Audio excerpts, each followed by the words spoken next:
I don't know. But usually every once in a while we come on and we talk about different financial topics as they pop into our mind. It could be like, this is how you invest. This is what I did with purchasing a car and having the most impact on my net worth when purchasing this car. Recently, we've been on a big kick to destroy cash value life insurance. We started with indexed universal life because that was easy. And then now we're doing whole life insurance. And one of the biggest things I get into when debating these topics is I just ask, like, what's the one unique thing that whole life insurance is doing that I can't do for free? And usually their answer is, kind of a jumble of ideas and different kinds of information that doesn't really apply. And they'll try to throw some stuff out like, oh, it's tax-free. Well, I can do the same borrowing thing against a taxable brokerage account in order to pretend to be tax-free, like whole life pretends to be tax-free. Oh, well, it's safe and it's secure. All right, well, I can, they put in the insurance company, they put money into bonds to make it safe and secure. Okay, well, I can go buy bonds or funds that contain bonds in order to reduce my volatility, and then I can borrow against that, just like you can in a whole life insurance plan. So when you start digging down, there really isn't anything that any of these life insurance plans offer you that you can't do yourself for cheap or for free. And that's my biggest complaint. It's not that they're wrong. Their argument is correct, but it's almost like you have a really nice car in your driveway that you own, and a salesman is like, look, I've got this beater Honda over here, and it runs. It works, right? You should buy this beater Honda.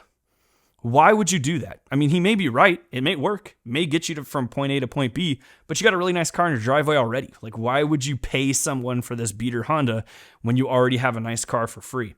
But the final thing that people have been telling me is I have to read this book, Become Your Own Banker by Nelson Nash. And they're saying that if I only read this, then I might understand. I highly doubt that that's the case, because I've been watching, reading articles, listening to arguments, trying to find all the information around this concept of becoming your own bank, or in other words, whole life insurance.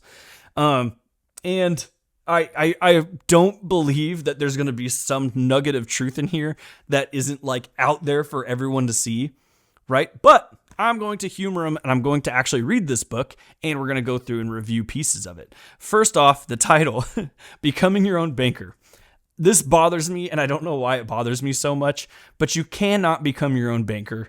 You cannot be your own bank, right? You could put your money in an insurance company, and then you could borrow against that as an asset or something like that. That doesn't magically make you your own bank. You're not doing the same things banks are doing, and you're not replacing the banking system by doing that. All you're doing is you're giving an insurance company your cash, and then they're letting you borrow against the cash that you've paid them, and that's basically it.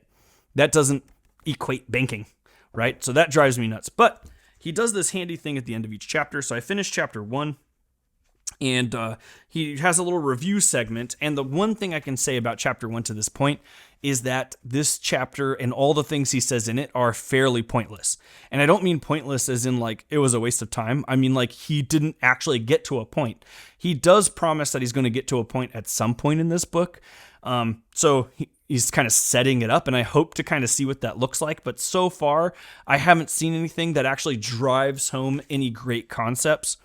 The first concept he talks about is the importance of imagination when it comes to math, maybe more important than knowledge itself. Like, okay. And his argument here is like, you got to get creative when finding new financial strategies. Sure. Like, we can get on board with that. I think what he's doing is he's trying to open people's minds to thinking like an insurance product could be something that you could use as a financial vehicle. I don't necessarily agree with that, but when it comes to being creative, I think that they get to the whole life and then he just stops. He doesn't look at other vehicles that do the same thing but better. So I think that he's not being imaginative enough. Then he talks about a grocery store, if you owned your own grocery store, and how that would look. And his argument here is that if you owned a grocery store, you could just go in and take things off the shelf and go home, but you shouldn't. And he's right. And the reason he's right here is that it's hard to track when you just take something off the shelf versus if you take your cash out and purchase it, you're able to track the movement of that product better. when it comes to things like selling cans of beans, the margin is so small that you have to sell so many cans of beans, and just taking one off the shelf dramatically impacts the bottom line of that business, and it makes it impossible for you to see the damage that you caused by just taking that off the shelf to your bottom line, which makes it hard for you to know if you have good income, if your business is working properly. So just by purchasing your own products at the grocery store, yeah, you're using the same cash. You paid yourself out from the grocery store. You're using that same cash, but it tracks it. He calls that going out the front door. And his argument here is that if you were to set up a system in which you put cash into a vehicle and then you were to take it out, instead of taking the cash out, you borrow against it, because that's what you would do if you owned your own bank. If that sounds like a stretch to you, it's because it is a stretch. I mean, he's not wrong in his analogy, but then connecting that to so when you buy life insurance, you shouldn't take the cash out, you should borrow the cash, is a stretch. He next talks about the concept of economic value added, and the amount of interest people are paying. He's pointing out here, if you're going to take out debt to purchase things, you should figure out a way to take out the lowest amount of debt possible. And people don't think creatively enough around interest rates. And we would agree with that concept. So the idea is this, and this was the argument that we made in a episode recently, I'll link to it up above, about getting your own car for free. And the idea is, instead of taking the cash to purchase the car, you take the cash and you put it into something that returns a pretty good return. Like the S&P 500 index funds returns 10%. Then I go and I take a 2% loan out to buy the car, and the net difference is a gain of 8%. So on that money, I'm gaining 8% instead of actually paying out interest that I would have if I would have just bought the car with a loan, or I would have gotten zero return at all if I would have just taken my own cash and purchased it. In fact, I probably would have taken a hit, or I would have taken an opportunity cost of not gaining that interest at all, because I'd have removed the cash plus the taxes. And we agree with that concept. Find the cheapest way to do any financial item that you're doing. We argue that on this channel quite a bit. Then he talks about creating your own bank through an insurance company. Again, that seems like a rough analogy or rough connection. And then he talks about dividend paying life insurance policy and how it works. And yes, you can get a dividend paying insurance policy. Your rate is going to be less than inflation. You're going to be paying fees out during the most important compounding years, which is the early years. It doesn't make sense to do that. The argument is that, well, it replaces the savings. The problem is you need the savings in the early years when they're taking out all the fees. And then later on, as your net worth grows to the point where you could take out debt against things like, index funds, that's when you need your emergency fund or your savings less. So it works backwards. It's like it's putting emphasis on the wrong thing at the wrong time.